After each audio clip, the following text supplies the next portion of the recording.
नमस्कार, मैं हूं दिव्या गौरव त्रिपाठी और आप देख रहे हैं educationbeats.com। एक मुलाकात की अगली कड़ी में हमारे साथ जुड़ रही हैं आराध्या पब्लिक वेलफेयर ट्रस्ट की अध्यक्ष लीला पाठक जी। लीला जी, हमारे आज के कार्यक्रम में एजुकेशन बीट्स के मंच पर आपका बहुत बहुत स्वागत है। Thank you. लीला जी, आपसे हमारा सबसे पहला प्रश्न ये है कि देश का शिक्षा को समर्पित इकलौता मंच educationbeats.com जिसके साथ आज आप जुड़ी हैं, तो आपको कैसा लग रहा है? बहुत अच्छा लग रहा है क्योंकि मैं शिक्षा के क्षेत्र में चाहती हूँ कि ज्यादा से ज्यादा उन्नति हो। काफी पिछड़ रहा है अपना जो है एजुकेशन में के मामले में, कुछ जगह कुछ गरीबी की वजह से, कुछ अन्य कारणों से, और कुछ शिक्षा पद्धति भी बदल गई है। उसकी वजह से थोड़ा सा चेंज हो गया है और थोड़ा सा जहाँ कुछ आगे भी जा रहा है वहाँ कुछ लोग इंटरेस्ट भी कम लेते हैं। तो उस क्षेत्र में मैं काम करना चाहती हूँ और मैं कर रही हूँ। तो मुझे अच्छा लगता है कि लोग आगे बढ़ें और बच्चे आगे बढ़ें और अपने उनकी उन्नति होगी तो देश की भी उन्नति होगी, ऐसा मेरा विचार है। जी लीला जी, आप आराध्या पब्लिक वेलफेयर ट्रस्ट की अध्यक्ष हैं, तो सबसे पहले तो मैं चाहूंगी कि आप हमारे दर्शकों को आराध्या पब्लिक वेलफेयर ट्रस्ट के बारे में बताएं। हमारा आराध्या वेलफेयर चैरिटेबल ट्रस्ट जो है ये एक सामाजिक संस्था है और ये लोगों के, गरीब लोगों की, खासकर गरीब लोगों का और जो असमर्थ है उन लोगों के को आगे बढ़ाने के का प्रयास करती है और उनकी हर तरह से मदद करने की कोशिश करती है। वो जो भी परिस्थिति हो उसमें, उनका शादी ब्याह हो, उनके यहाँ कोई कार्यक्रम हो या उनकी एजुकेशन में कोई परेशानी आ रही हो बच्चों की, सभी ये प्रकार की इन आप सब मदद करती हैं। जी, सब तरह से हम लोग मदद करते हैं। अभी हाल ही में हमें पता चला कि आपने गरीब बच्चों के लिए निशुल्क कंप्यूटर प्रशिक्षण की शुरुआत की है, जरा उसके बारे में बताइए। ये हमने की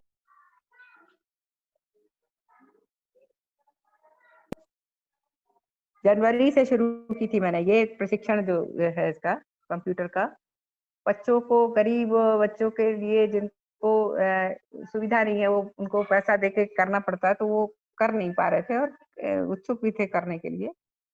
तो इस उसमें जो है मैंने जो है उन लोगों को ये एप्टेक्स से कंप्यूटर का निःशुल्क शिक्षण अपनी संस्था के द्वारा कराया है और एक बैच निकल चुका है मेरा।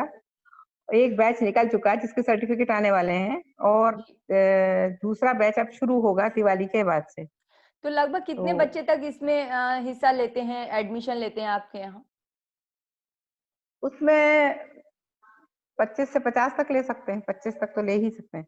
अभी तक हमारे में जो थे वो मैंने पिछला बैच जो निकाला है वो, उसमें 26 बच्चे थे कुल, 26। जी लीला जी, आप एक और महिला हैं और एक सामाजिक प्रश्न मैं आपसे रखना चाहती हूँ कि महिलाओं के साथ वर्तमान समय में देख रहे हैं कि बहुत सारे अपराध हो रहे हैं, तो जी महिलाओं जी के साथ जो अपराध हो रहे हैं, इन पर आप क्या कहना चाहेंगी कि आखिर इसमें किसकी कमी है? देखिए, कमी क्या है, सामाजिक जो पर्यावरण है उसमें चेंज आया है, लोगों में पता नहीं क्या जो संस्कार हैं उसमें भी परिवर्तन हो गया है। वो परिवर्तन क्या हो गया, संस्कार कम हो गए हैं। लोग पश्चिमी सभ्यता को ज्यादा अपनाने लगे हैं थोड़ा सा, और नजरिया भी बदल गया है।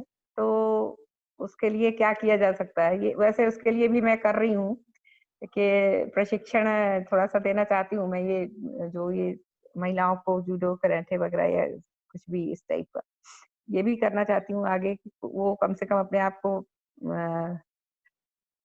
वैसे तो मुझे ऐसा लगता है कि कॉन्फिडेंस अगर हो महिलाओं में तो जी जो है ऐसा ऐसा होना ऐसा हो नहीं सकता है। लेकिन जो है मुझे ऐसा लगता है कि कॉन्फिडेंस की भी कमी है, तो वो भी एक हम लोगों को उसकी भी वो करना पड़ेगा कि उनके अंदर एक आत्मविश्वास जागे और वो किसी परिस्थिति का सामना कर सकें। तो इसके बारे में भी मेरा ऐसा विचार है कि मुझे कुछ उनको प्रशिक्षण देना पड़ेगा। मैं आगे, ये लॉकडाउन की वजह से मेरा काम रुक गया, अब मैं ये इस तरफ भी सोच रही हूँ, महिलाओं के बारे में विशेष मैं ध्यान रखती हूँ और महिलाओं का जी, बहुत मैं आदर सम्मान करती हूँ कि वो आगे क्षेत्र में बढ़े। मुझे इस बात से बहुत खुशी होती है कि कोई आगे बढ़ता है तो मुझे बहुत अच्छा लगता है। जी। लीला जी, कोरोना महामारी के दौरान जब स्कूल पूरी तरह से बंद चल रहे थे, बच्चे स्कूल जी। नहीं जा रहे थे, तो ऐसे मुश्किल वक़्त के समय आपने अपनी संस्था के माध्यम से स्टूडेंट्स के लिए क्या कुछ खास किया था? मैंने भी मतलब ये कहा था कि भई क्लासेस तो चलने चाहिए, कैसे भी चलें। जी, और ये सब बातों के लिए मैंने एक विज्ञापन विज्ञापन भी दिया था कि भई जो है क्लासेस अगर बंद हो जाएँगे तो बच्चे कैसे पढ़ेंगे, क्योंकि टाइम का कुछ निश्चित तो है नहीं जी, कि ये कोरोना कब तक चलेगा, क्या नहीं चलेगा। तो ऑनलाइन क्लासेस जो शुरू हुए वो मुझे अच्छा लगा। चलो कुछ तो प्रोग्रेस हो रही है और हालाँकि वो उतने अच्छे से नहीं हो पाती, लेकिन फिर भी कुछ ना कुछ तो होता ही ना, बच्चे कुछ सीखते तो हैं ही। और मैंने भी ऑनलाइन क्लासेस, तो ये बच्चे जो चला रहे हैं वो तो चल ही रहे हैं। उसके अलावा मैं भी ऑनलाइन कुछ प्रोग्राम्स चला रही थी। जी, अ, जैसे सिंगिंग और फैंसी ड्रेस और डांस वगैरह का जिनको में टैलेंट है वो निकल के बाहर आए।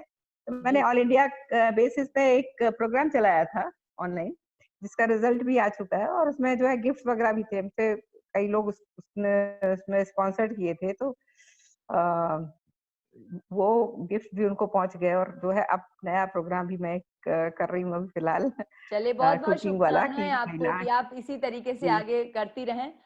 लीला जी, आप लगातार जी, बेसहारा लोगों की मदद करती हैं, उनको सहारा देती हैं।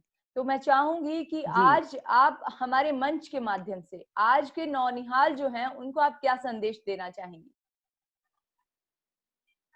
मैं यही संदेश देना चाहती हूँ कि भई जो है आप सब लोग मिलके जैसे जो कुछ कर रहा है, कोई करवाना चाहता है आपको, तो बच्चों को आप लोग प्रोत्साहित करिए कि वो आगे बढ़ें और कुछ करें।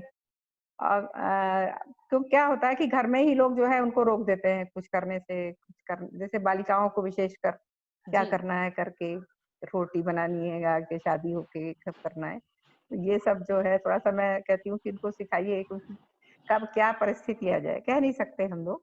जी, तो बिल्कुल। मेरा ये संदेश है लोगों के लिए कि जो है सब मिल के लोग आगे बढ़ाने का कोशिश करें, भविष्य बनाने का, बच्चों का भविष्य बनाने का कोशिश करें। उससे देश की भी प्रोग्रेस होगी, बच्चों की भी होगी और वो कुछ कर सकेंगे।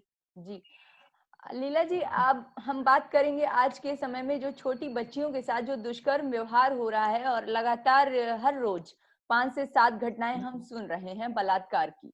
तो जी, आजकल जी, जी। लगातार खासकर छोटी बच्चियों के साथ यौन शोषण के मामले सामने लगातार आ रहे हैं। इसको रोकने के लिए, जबकि हालांकि आपकी संस्था में भी कई सारी बच्चियां हैं, तो इसको रोकने के लिए जी। कौन से कदम उठाए जा सकते हैं, जरा आप बताएं।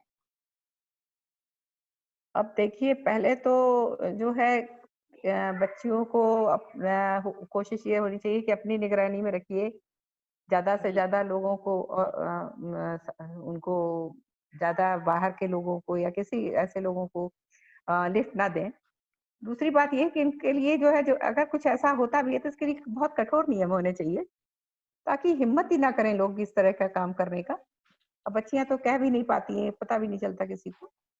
जी, लेकिन जो है इसके लिए आप अपने अपने बच्चों का खुद ख्याल रखना बहुत ज़रूरी है। क्योंकि जो है आजकल ऐसा है कि भरोसे लायक नहीं है समाज में। ऐसा नहीं कि भरोसे लायक लोग नहीं है, लेकिन अ, एकदम से सब पे भरोसा नहीं किया जा सकता। जी। तो मेरा ख्याल है कि लेकिन फिर भी आजकल के बहुत से लोग ऐसे ऐसा कहते हैं कि छोटी उस लड़की ने ऐसे कपड़े पहने हुए थे, कपड़ों के रूप में तंज कसते हैं। देखिए लेकिन देखिए क्या हाँ, पुरुष जो हैं वो अपनी मानसिकता नहीं बदल सकते? हम महिलाएं ही क्यों अपनी हाँ मतलब जी। अपना पहनावा क्यों बदलें? हमारे पहनावे को नहीं, देख बिल्कुल करके सही बात है। आप अपने मन को क्यों बदल बिल्कुल, रहे हैं? बिल्कुल सही बात है कि पहनावा जो है, पहनावे से कोई फ़र्क नहीं पड़ता। आपकी मानसिकता क्या है? जी, पहनावा तो जो है क्या ऐसा नहीं कि आप पहनावा अच्छा पहने हुए ये पहने हो, इंडियन पहने हो या कुछ भी पहने हो, इससे कोई फ़र्क नहीं पड़ता। मुझे ऐसा लगता है कि मानसिकता बदलनी ज़रूरी है, ना कि पहनावा। पहनावा से क्या है?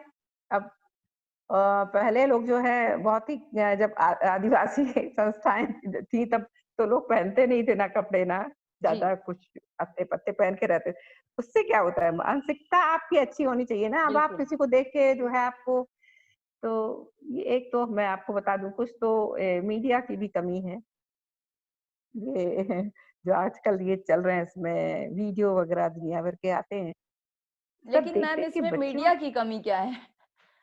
मीडिया की नहीं है, लेकिन ये जो मीडिया की नहीं, ये जो इसमें डालते हैं ये लोग, वीडियो वगैरह जो चल रहे हैं आजकल, बड़े मैंने देखा बड़े ऐसे वीडियो डालते हैं, बच्चों को समझ में नहीं आते। वो मीडिया से जुड़ा और हुआ कहाँ है? वो तो हमारे जो हाँ, वो समाज नहीं के मीडिया लोग से हैं, नहीं वो है। यूट्यूबर हैं, वो डालते हैं। हाँ जी। इसके अलावा इधर हाँ, वो जो Bollywood YouTuber, sorry Bollywood sorry, को देखते हाँ हुए यूट्यूबर जो, बॉलीवुड को देखते हाँ हुए कि जो लोग हैं, हमारे यहाँ की जो वो- हीरोइनें हैं, वो जो कपड़े पहनती हैं, हम उनको कॉपी कर रहे हैं। तो बॉलीवुड में ऐसी फिल्में आनी चाहिए कि जो हमारे यहाँ की जो महिलाएं हैं, उनको उनको पहनावा दे करके तो उसको वो अपना फैशन समझ के वो भी पहनने लगती हैं। तो इस तरीके से थोड़ा-सा बदलाव आना चाहिए, हमें नहीं ऐसा खैर लगता है। कपड़ों का मुझे, हाँ ये तो आप ठीक कह रहे हो कि जो है, एक तो पाश्चात्य सभ्यता का बहुत अनुकरण हो रहा है, जी। और कुछ जो फिल्में जो बन रही हैं वो भी उसमें भी चीपनेस है कहीं पर, कहीं कहीं कोई कोई फिल्में बड़ी ज्यादा है, और वो चलिए इसी बात को ठीक हम नहीं है आगे आजकल बढ़ाते के। हुए हम आपसे अगला प्रश्न रखेंगे कि देश हम्म। लगातार हमारा आगे बढ़ रहा है, जबकि लड़कियां हमारे देश की लड़कों से आगे हैं। लेकिन हाँ कई बिल्कुल घरों आगे। में ऐसा आज भी देखा जा रहा है, और जबकि वो बड़े-बड़े शहरों में ऐसे घर हैं कि जहां हमें ऐसा जी। देखने को मिलता है कि जो पर्दा प्रथा का समर्थन करते हैं, उनको ऐसा लगता है कि पर्दे में अगर बेटी रहेगी तो सुरक्षित रहेगी। जब बेटियां बहुएं घर से बाहर ही नहीं निकलेंगी, तो कैसे आगे बढ़ेंगी? इस सोच को कैसा मानती हैं आप? मैं इस सोच को बिल्कुल गलत मानती हूँ कि जो है पर्दा प्रथा जो है वो इसके लिए नहीं है। पर्दा पर्दा का मतलब है सम्मान करना, जी, मेरी समझ में। जी, और सम्मान होता है आंखों से, ना कि जो है आप घूंघट डालो और कुछ काम करो। काम नहीं कर, आप बाहर नहीं निकलोगे तो कैसे काम होगा? अगर किसी में कोई प्रतिभा है तो वो कैसे निखर के सामने आ सकती है? अगर वो घर में बंद रहेंगे, पर्दे में रहेंगे, कुछ कर नहीं सकते हैं, उन पे जरूरत से ज्यादा बंदिश रहेगी, तो प्रतिभा तो आगे नहीं बढ़ पाती ना। तो मैं पर्दा प्रथा के तो बिल्कुल पक्ष में नहीं हूँ, और ना मेरे यहाँ ऐसा प्रचलन है, हमारे यहाँ भी कोई, ल- मैं लीला जी, आप किसी को भी बीते कोई, लंबे समय से समाज को बेहतर जी। बनाने के लिए संघर्ष भी कर रही हैं। क्या इस दौरान आपको, आप एक महिला हैं, आपको कई कई परेशानियों का सामना करना पड़ा होगा, तो ये किस प्रकार की परेशानियां थी, अगर रहीं तो जरा हमें बताएं। देखिए, ऐसा है कि मैं आपको बताऊँ, मेरे जो हस्बैंड है ना, ये मेंबर ऑफ पार्लियामेंट थे, ठीक है? जी, तो और मैं भी प्रांतीय परिषद की मेंबर रही हूँ जी। उस समय में। तो मेरे सामने परेशानियाँ, तो दूसरों की परेशानियों का मैं सॉल्व करती रही हूँ, मेरे सामने उस वक़्त कोई कोई परेशानी आई परेशानी नहीं नहीं है। आई। चलिए हाँ बहुत जी, अच्छा, ये तो बहुत अच्छी आज भी, बात है। हाँ, आज भी मैं काम करती हूँ, तो अभी कोई परेशानी अभी तक तो नहीं आई है। हाँ, चलिए तो थोड़ा-सा, लीला जी, एजुकेशन बीट्स के माध्यम से आपको सभी लोग देख रहे हैं, तो आप हमारे दर्शकों को क्या संदेश देना चाहेंगी? मैं तो यही चाहूँगी कि सब लोग मिल-जुल के समाज को स्वस्थ और साफ-सुथरा बनाएँ, जी, और सबको, और अपना लोगों को आगे बढ़ने में, बच्चों को आगे बढ़ने में, सभी जो जिनके अंदर प्रतिभा है उसको आगे निखारने में जो है पूरा सहयोग करें। यही मेरी, मैं करती हूँ, यही मेरी इच्छा है कि लोग करें और आगे बढ़ाने को, मतलब कोशिश ये करें कि वो आगे बढ़ें, बल्कि पीछे ना ले जाने की कोशिश करें, सबको, अपने परिवार में भी और बाहर के लोगों में भी। ओके। चलिए बहुत-बहुत अच्छा लगा आपसे बात करके हमें, और बहुत-बहुत शुक्रिया लीला जी, हमारे साथ कार्यक्रम में जुड़ने के लिए बहुत-बहुत धन्यवाद आपका। Thank you. मुझे भी अच्छा लगा आपसे मिलके। ओके, नमस्कार। थैंक यू, नमस्कार। एक मुलाकात के अगले एपिसोड में फिर मिलेंगे एक नई शख्सियत के साथ। जुड़े रहिए एजुकेशन बीट्स के साथ।